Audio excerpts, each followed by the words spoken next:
Hello, everyone. Welcome back to Beginner English, the podcast. I'm Sarah. And I'm Mike. Hi there, everyone.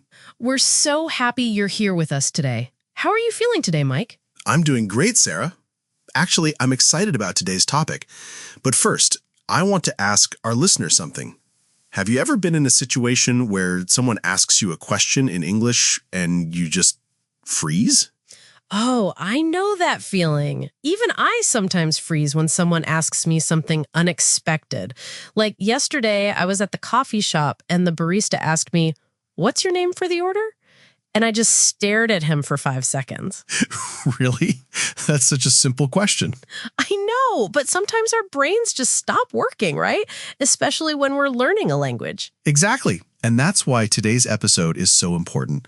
We're going to talk about how to think fast and talk smart in English. That's right. Today, we're going to help you learn how to respond quickly and confidently in everyday conversations.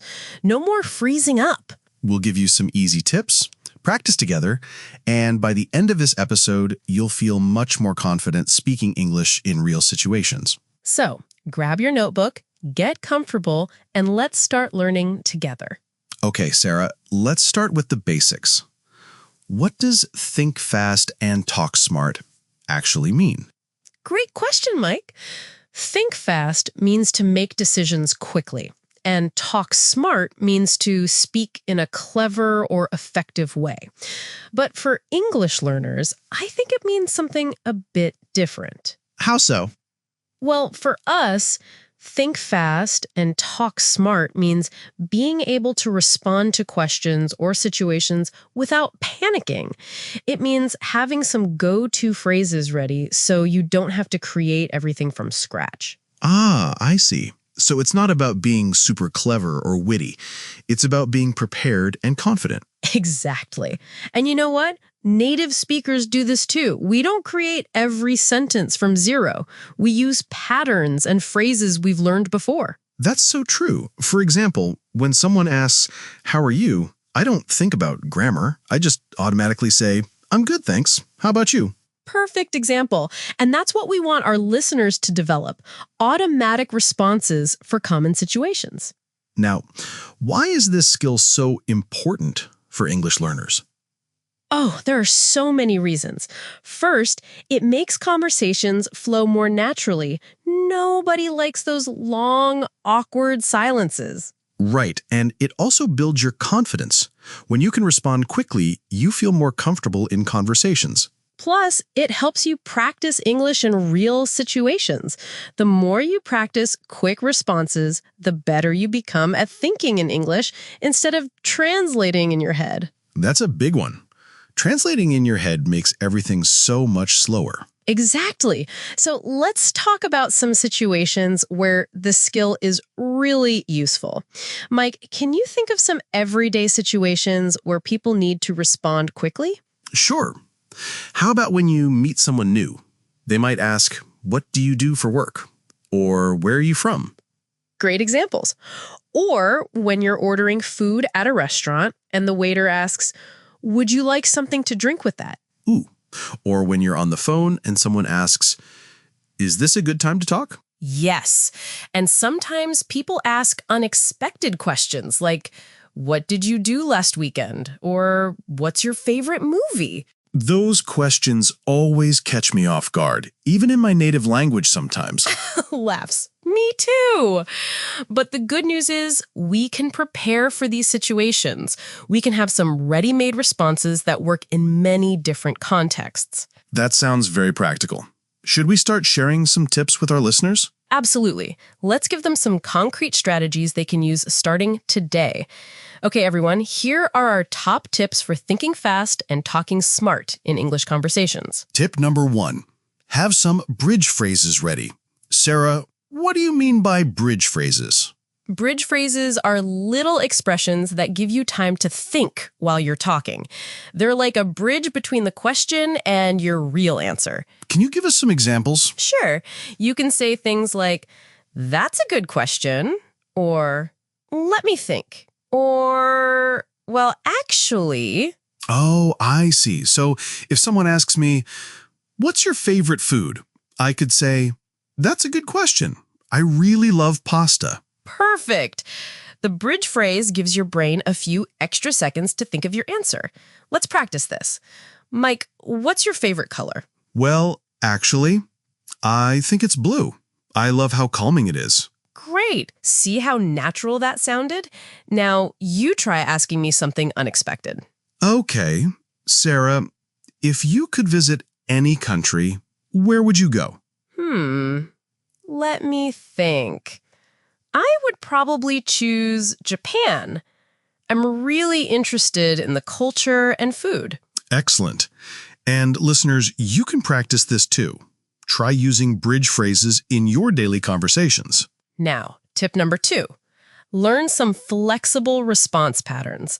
These are sentence structures that you can use in many different situations. What do you mean by flexible patterns? Well, think about responses like, I'm not sure, but I think, or in my opinion, or I've never tried that, but it sounds. I get it. These patterns work for lots of different questions. Exactly. Let's practice. Mike, what do you think about learning Chinese? I've never tried that, but it sounds really challenging and interesting. Perfect. See how that pattern worked? Now, ask me something. What do you think about working from home? In my opinion, it has both advantages and disadvantages. You get more flexibility, but you might feel lonely sometimes. Great answer. And listeners, notice how Sarah used the pattern, in my opinion, to start her response. This gave her time to organize her thoughts. That's right. These patterns are like templates. You just fill in the specific information. Okay, what's tip number 3? Tip number 3. It's okay to say you don't know something. Many English learners think they have to have an answer for everything, but that's not true. That's such good advice. Even native speakers don't know everything. Right. You can say things like, I'm not sure about that, or I don't really know, or that's not really my area. And you can also redirect the conversation. Like, I don't know much about that, but what do you think? Exactly. That's so smart, Mike. You're turning it back to the other person. Let's practice this. Sarah, what's the capital of Mongolia? I'm not sure about that. Do you know? Actually, I don't know either, but I think we could look it up later. See, that was a natural conversation, even though neither of us knew the answer. And it didn't feel awkward at all. Okay, what's tip number 4? Tip number 4. Use simple words and don't worry about being perfect. Sometimes English learners try to use complicated vocabulary and end up confusing themselves. That's so true. Simple is often better, especially in everyday conversations. Right. Instead of trying to say, it was an extraordinary experience, you can just say, it was really good, or I loved it. And people will understand you perfectly. Let's practice this. Sarah, describe your last vacation using only simple words. Okay, my last vacation was great. I went to the beach with my family, the weather was nice, and the food was delicious. We had a lot of fun. Perfect. That was clear, natural, and easy to understand. Much better than trying to use fancy words. Exactly. Now, tip number 5. Practice common small talk topics. There are certain topics that come up again and again in conversations. Like what topics? Things like work, family, hobbies, weather, food, travel, movies, and weekend plans. If you prepare some basic responses for these topics, you'll feel much more confident. That makes sense. So instead of being surprised by these questions, you'll be ready. Right. Let's do a quick small talk session. I'll ask you some common questions, and you respond quickly. Ready? Ready. How was your weekend? It was good. I stayed home and watched some movies. How about yours? What kind of work do you do? I work in marketing for a small company. It's pretty interesting. What do you like to do for fun? I enjoy reading and playing guitar. What about you? Great job! See how quickly you responded? That's exactly what we want. And listeners noticed that I kept my answers short and simple, but I also asked questions back. This keeps the conversation going. Excellent point. Asking questions back shows you're interested and helps continue the conversation. Should we do some role play examples to show how these tips work in real situations? Great idea. Let's do a few different scenarios. Okay, let's practice. Our first scenario, meeting someone new at a party. Mike, you're the new person I'm meeting. Sounds good. Hi, I don't think we've met. I'm Sarah. Nice to meet you, Sarah. I'm Mike. So, Mike, how do you know the host? Well, actually, we work together. How about you? She's my neighbor. What do you do for work? I'm in marketing. It's pretty interesting work. What about you? I'm a teacher. I love working with students. That sounds really rewarding. Great job, Mike. Notice how you used well actually as a bridge phrase and you kept your answers simple but friendly. Thanks. And you did great at asking follow-up questions. That made the conversation feel natural. Now let's try scenario 2, ordering food at a restaurant. This time, you're the waiter and I'm the customer. Perfect. Welcome to our restaurant. Have you decided what you'd like to order? Let me think. I'll have the chicken salad, please. Great choice. Would you like something to drink with that? I'm not sure. What do you recommend? Our iced tea is really popular. That sounds good. I'll try that. Excellent. Your order will be ready in about 15 minutes. Perfect. Thank you. Great role play. Sarah used let me think and I'm not sure to give herself time to decide. And when I wasn't sure, I asked for a recommendation instead of struggling to make a decision. Exactly. That's much easier than trying to read the whole menu quickly. Let's try one more scenario. This time, someone asks you an unexpected question. Mike, ask me something I'm probably not expecting. Okay. Sarah, if you could have dinner with any famous person, who would it be? Oh, wow, that's a good question. Let me think. I would probably choose Maya Angelou. She was an amazing writer and seemed like a very wise person. That's a great answer. You used that's a good question and let me think to give yourself time.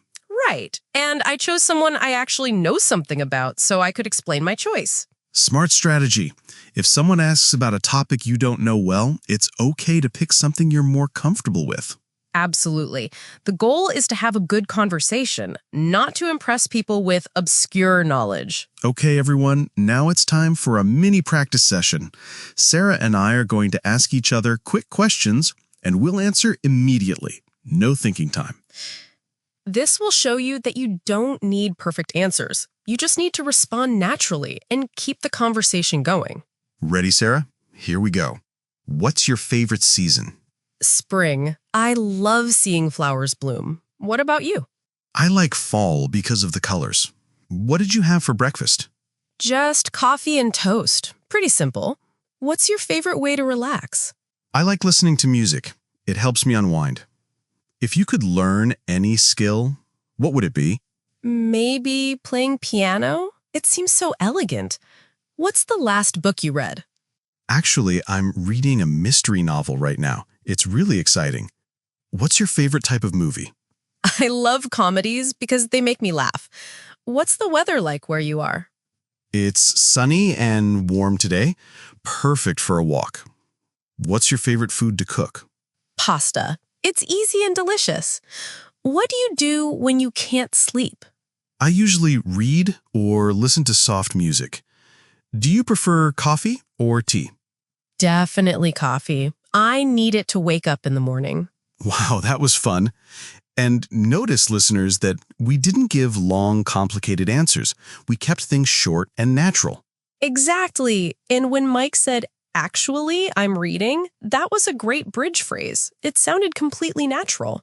And you did the same thing with maybe playing piano. You weren't 100% sure, but you gave an answer anyway. Right. The key is to keep the conversation moving. You don't need to be certain about everything. Now, let's switch. I'll ask the questions and Sarah will answer. But this time, let's make the questions a bit more challenging. Okay, bring it on. What's the most interesting place you've ever visited? That's tough. I think it was probably Prague. The architecture was incredible. If you had to choose one superpower, what would it be? Maybe teleportation? I could travel anywhere instantly. What's something that always makes you smile? Good question. I'd say watching people reunite at airports. It's so sweet. If you could change one thing about the world, what would it be? I'm not sure, but I think maybe less pollution. We need to take better care of our planet. What advice would you give to your younger self? Don't worry so much about what other people think. Just be yourself. Excellent, Sarah. You handled those more difficult questions really well. Thanks. I used several bridge phrases like, that's tough, and good question, and I'm not sure, but I think. And you gave thoughtful answers without taking too much time to think. The key is to pick the first reasonable answer that comes to mind. You don't need to find the perfect answer. Exactly. And listeners, you can practice this too. Ask yourself random questions throughout the day and practice answering quickly. Next week, we're going to talk about making friends in English, how to build relationships and deeper connections through conversation. That's going to be a great episode. We'll share tips for moving beyond small talk and creating meaningful friendships. Until then, keep practicing your English, be kind to yourself, and remember, you're doing great. Thanks for listening to Beginner English, the podcast. I'm Mike. And I'm Sarah. See you next week. Bye, everyone.